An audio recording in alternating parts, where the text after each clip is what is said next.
अक्सर आपने देखा या सुना होगा कि हिंदू धर्म में देवी देवताओं को लहसुन और प्याज चढ़ाया नहीं जाता है। लहसुन और प्याज को भगवान को ही नहीं, सिर्फ शास्त्र विधि और अन्य धर्म कार्यों में भी इसका प्रयोग वर्जित बताया गया है। लेकिन क्या आपने कभी सोचा है कि ऐसा क्यों होता है? अगर नहीं तो चलिए आज हम जानेंगे कि हिंदू धर्म कार्यों में लहसुन और प्याज क्यों वर्जित है।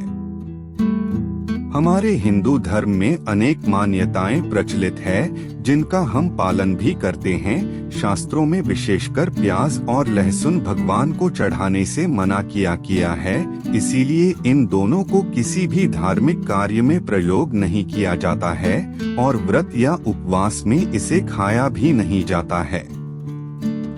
हिंदू धर्म शास्त्रों में प्याज और लहसुन को राजसिक और तामसिक श्रेणी में रखा गया है। राजसिक और तामसिक का अर्थ है जुनून और अज्ञानता में वृद्धि का होना। शास्त्रों के अनुसार हमें जो भी भोजन करना चाहिए वह सात्विक होना चाहिए, जैसे दूध, घी, आटा, चावल, दाल इत्यादि। इसके अलावा तीखे, खट्टे, चटपटे, अधिक नमकीन, मिठाइयाँ आदि पदार्थों से निर्मित भोजन को और असात्विक भोजन कहते हैं, जो कि रजोगुण यानी कि राजसिक गुण का कारण है।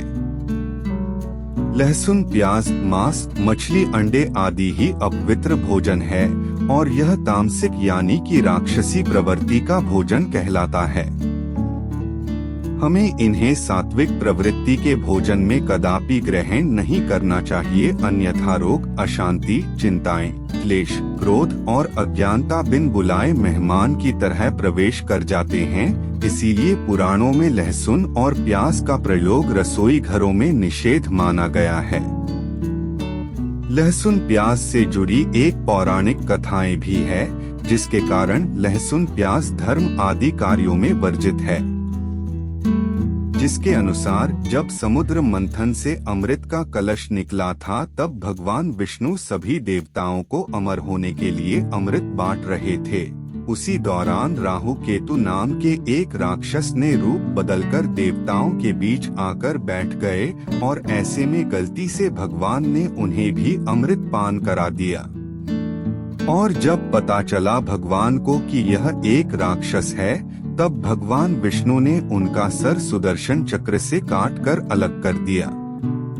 अमृत पान किया हुआ वह राक्षस तो अमृत पान करके अमर तो हो गया, लेकिन जब धड़ से सिर अलग हुआ तो उसके खून की कुछ बूंदें पृथ्वी लोक पर भी आकर गिरी और उनके खून के बूंदों से प्याज और लहसुन की उत्पत्ति हुई, जिसे खाने से मुंह से गंध आता है।